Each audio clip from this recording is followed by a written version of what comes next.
Merci François. Donc je laisse tout de suite la parole à Myriam Estronik, que vous connaissez maintenant, qui est fondatrice et présidente de la Fondation E5T.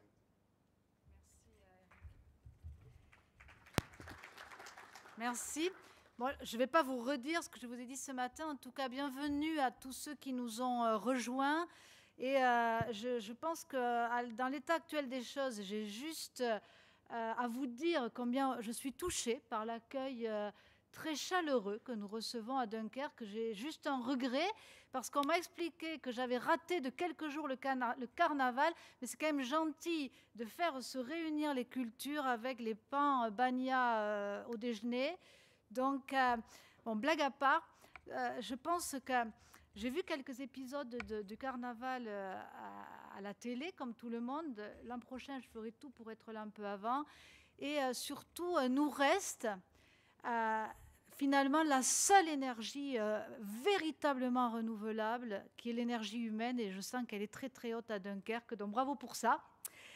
Et j'enchaînerai sans ajouter grand-chose de plus sur E5T, si ce n'est le T de territoire, parce qu'on est à l'heure du grand débat, que partout en France, comme vous le savez, il y a des prises de parole pour expliquer la situation dans laquelle nous sommes, ce que finalement les Français essayent de comprendre, qui est cette résilience dont vous avez si bien parlé, Amen, et comment s'adapter ou se redéfinir notre rapport à un quotidien qui nous bouleverse beaucoup, et bien considérer que lorsque nous nous voyons depuis maintenant 8 ans ou aujourd'hui, finalement, c'est ce grand débat avec tous les gens qui comptent, qui ont envie de réfléchir et de prendre des responsabilités par rapport à cette grande mission qui est la nôtre de définir les 100 ans au moins à venir. Et dans cette réflexion, il y a évidemment ce thème qui a été retenu ici à Dunkerque et qui est la réflexion autour du transport maritime. On ne le voit pas trop, mais au global, dans le monde, c'est plus de 350 millions de tonnes de marchandises qui sont transportées tous les ans. Ça a été dit par des gens plus experts que moi, et notamment François, qui connaît évidemment bien mieux ces sujets, mais le port de Dunkerque figure dans le trio de tête des ports français, et il a évolué au fil des siècles pour, comme on vous l'a dit, devenir une véritable plateforme de commerce pour tout le nord de la France, et aussi par sa capacité à accueillir des navires de gros tonnage, des containers et puis des transporteurs de fruits, effectivement, vers la Grande-Bretagne grâce aux rouliers transmanche. J'ai appris à cette occasion que les rouliers s'appelaient aussi les roros, les roll-on, roll-off. Oui, on apprend plein de choses quand on vient aux universités E5T. Et du coup, le port de Dunkerque est en deuxième position des ports français pour les échanges avec nos voisins britanniques. C'est aussi, me semble-t-il, le 7e port du range nord-européen qui s'étend du Havre à Hambourg. Et il est le premier port français d'importation de minerais et évidemment de charbon. Il reçoit toujours des approvisionnements en pétrole et en gaz via les terminaux pétroliers et méthaniers. Et c'est aussi, on en parlera, le premier port fluvial du Nord-Pas-de-Calais.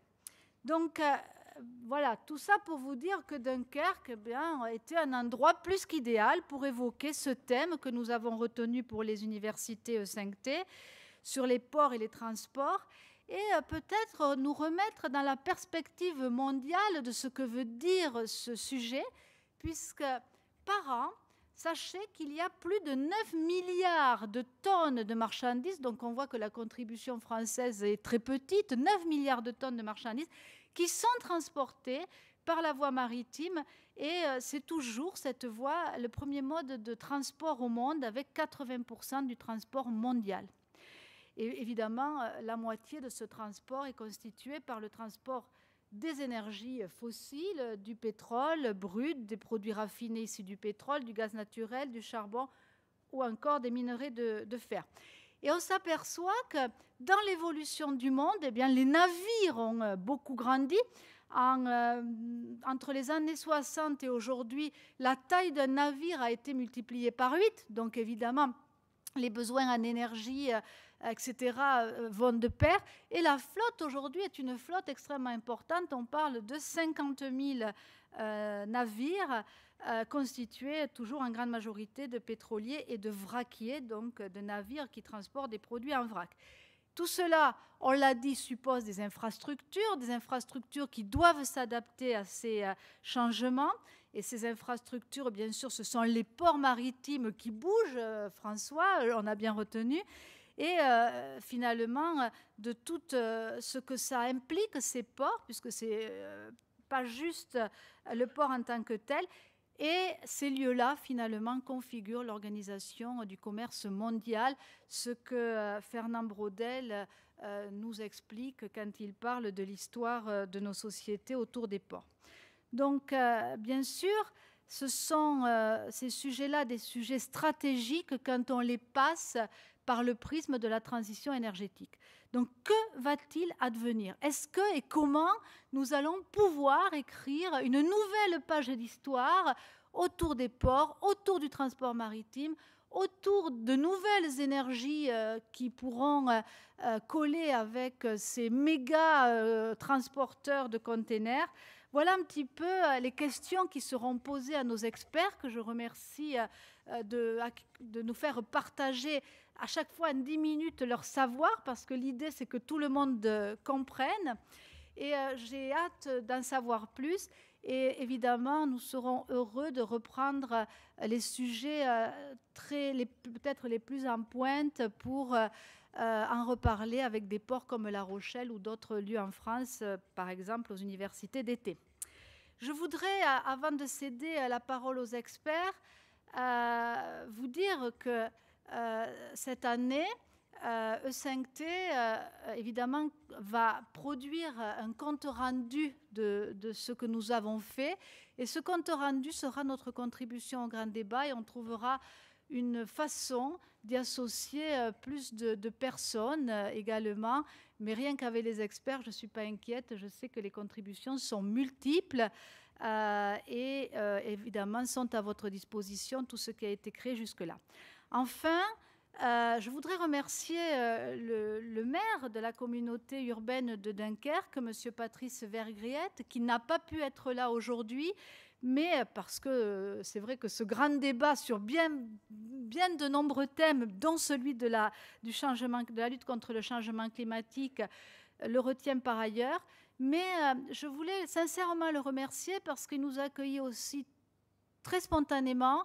Il a mis à disposition ces beaux locaux et je pense qu'il sera content, en tout cas je l'espère, du compte rendu de nos travaux à tout ce qui va être fait dans le cadre débat, mais pas que, de grand débat, mais pas que, puisque l'Assemblée nationale, et jusqu'au 15 avril, vient de mettre en ligne une consultation sur les freins à la transition énergétique et les solutions pour accélérer cette transition énergétique, avec notamment Jean-Charles Collaroy.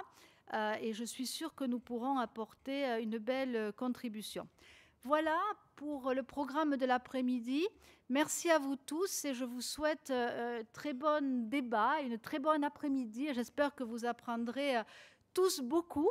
Et je vais laisser la parole de nouveau à Eric. Merci à toi.